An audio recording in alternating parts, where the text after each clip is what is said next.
আকাশবাণী কলকাতা স্থানীয় সংবাদ পড়ছি সুদীপ বসু। লোকসভা নির্বাচনের প্রথম দফা ভোটের জন্য প্রচার আজ সন্ধ্যায় শেষ হচ্ছে। এই পর্যায়ে ২১টি রাজ্য ও কেন্দ্রশাসিত অঞ্চলের ১০২টি আসনে ভোট নেওয়া হবে আগামী শুক্রবার ১৯ এপ্রিল। এর মধ্যে রয়েছে রাজ্যের কোচবিহার, জলপাইগুড়ি ও আলিপুরদুয়ার। এই তিনটি আসনে ভোট গ্রহণের জন্য ৫,৪৪৫টি বুথ খোলা হয়েছে। সবকটি বুথ মিলিয়ে থাকছে ২৬৩ কোম্পানি কেন্দ্রীয় বাহিনী। বুথের ভেতর ১০০% ওয়েবকাস্টিং এর ব্যবস্থা রাখা হচ্ছে। তবে আলিপুরদুয়ার ও জলপাইগুড়ির কিছু অঞ্চলে ওয়েবকাস্টিং সম্ভব না হলে সেখানে মাইক্রো অবজারভার থাকবেন। তারা ভিডিও রেকর্ডিং করবেন বলে রাজ্যের মুখ্য নির্বাচনী আধিকারিকের দপ্তর সূত্রে জানা গেছে। প্রথম দফার ভোটে কমিশনের তরফে কোচবিহারকে বেশি গুরুত্ব দেওয়া হচ্ছে, সেই জন্য এই কেন্দ্রেই ক্যাম্প করে থাকবেন বিশেষ পুলিশ পর্যবেক্ষক অনিল কুমার শর্মা। লোকসভা নির্বাচনের চতুর্থ দফার জন্য বিজ্ঞপ্তি জারি হবে আগামীকাল। সেই সঙ্গে শুরু হবে মনোনয়নপত্র দাখিলের কাজ। রাজ্যের ৮টি আসন বহরমপুর, কৃষ্ণনগর, রানাঘাট, বর্ধমান পূর্ব, বর্ধমান দুর্গাপুর, আসানসোল, বীরভূম ও বোলপুরে আসনে ২৫ এপ্রিল পর্যন্ত মনোনয়নপত্র দাখিল করা যাবে। এই আসনগুলিতে ভোট গ্রহণ হবে ১৩ মে। এদিকে তৃতীয় দফার ভোটের জন্য প্রার্থীপদ দাখিলের কাজ চলেছে। এই দফায় রাজ্যের ৪টি সহ ৯৪টি আসনে ভোট গ্রহণ ৭ মে। এই আসনগুলি হল মালদা উত্তর, মালদা দক্ষিণ, জঙ্গিপুর ও মুর্শিদাবাদ। একই সঙ্গে মুর্শিদাবাদের ভগবানগোলা বিধানসভা আসনের উপনির্বাচনেও ওই দিন ভোট গ্রহণ। শুক্রবার ১৯ এপ্রিল পর্যন্ত প্রার্থীপদ দাখিল করা যাবে। নাম প্রত্যাহারের শেষ দিন ২২ এপ্রিল। লোকসভা নির্বাচনের দ্বিতীয় দফায় দার্জিলিং, রায়গঞ্জ এবং বালুরঘাট কেন্দ্রে ২৬ এপ্রিল ভোট গ্রহণের জন্য প্রচার জমে উঠেছে।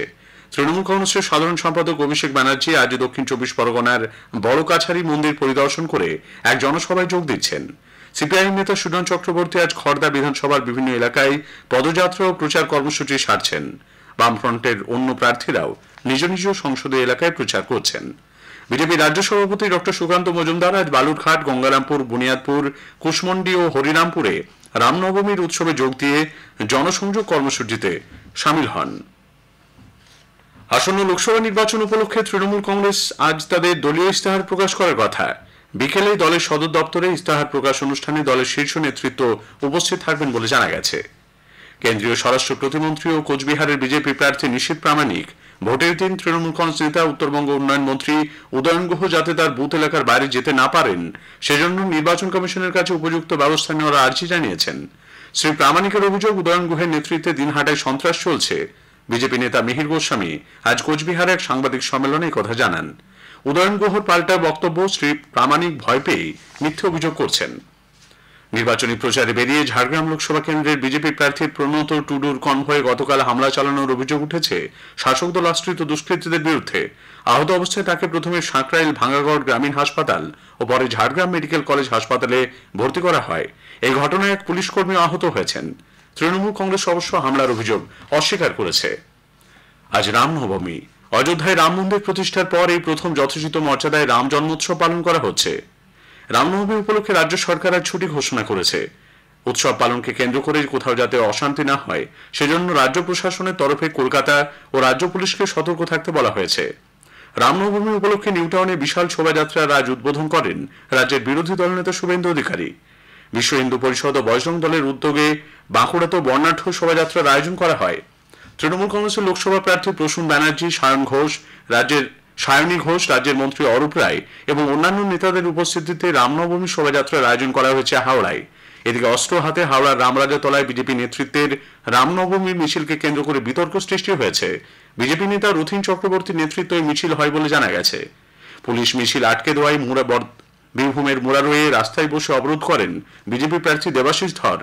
পশ্চিম মেদিনীপুরের নানাজোল রাজবাড়িতে রামনবমী উপলক্ষে রথযাত্রা এবছর ২০৬তম বর্ষে পদার্পণ করেছে। মুর্শিদাবাদের বহরমপুরে ভারত সেবাশ্রম সংঘ, বিশ্ব হিন্দু পরিষদ আজ নগর পরিক্রমা এবং শোভাযাত্রা সহ রামনবমী উদযাপন করছে। পশ্চিম মেদিনীপুরের ঘাটালে অভিনেতা দেব মন্দিরে পুজো দিয়ে রামনবমী মিছিল অংশ নেন। মালদা শহরে রামনবমীর বর্ণাঢ্য ধর্মীয় শোভাযাত্রায় অংশ নিয়েছেন অসংখ্য মানুষ। গ্রীষ্মের শুরুতেই গরমের দাপটে দক্ষিণবঙ্গের স্বাভাবিক জনজীবন ব্যাহত। পশ্চিম থেকে উত্তর পশ্চিম দিকে বয়ে যাওয়া শুষ্ক গরম বাতাসের প্রভাবে লাফিয়ে বাড়ছে তাপমাত্রা। আবহাওয়া দপ্তর আজও ২ বর্ধমান, ঝাড়গ্রাম, পুরুলিয়া, বাঁকুড়া, ২ মেদিনীপুর, বীরভূম, মুর্শিদাবাদ জেলায় তাপপ্রবাহের সতর্কতা জারি করেছে। প্রচন্ড গরমে অসুস্থ হয়ে শিয়ালদা বনগাঁ শাখার বামুনগাছি স্টেশনে গতকাল এক অজ্ঞাত পরিচয় প্রৌঢ়ের মৃত্যু হয়েছে বলে জানা গেছে। প্রত্যক্ষদর্শীরা জানিয়েছেন দুপুরে ডাউন বনগাঁ মাঝেরহাট লোকালে অসুস্থ হয়ে পড়ে সহযাত্রীরা ওই ব্যক্তিকে বামুনগাছি স্টেশনে নামিয়ে দেন। স্থানীয় সংবাদ শেষ হলো।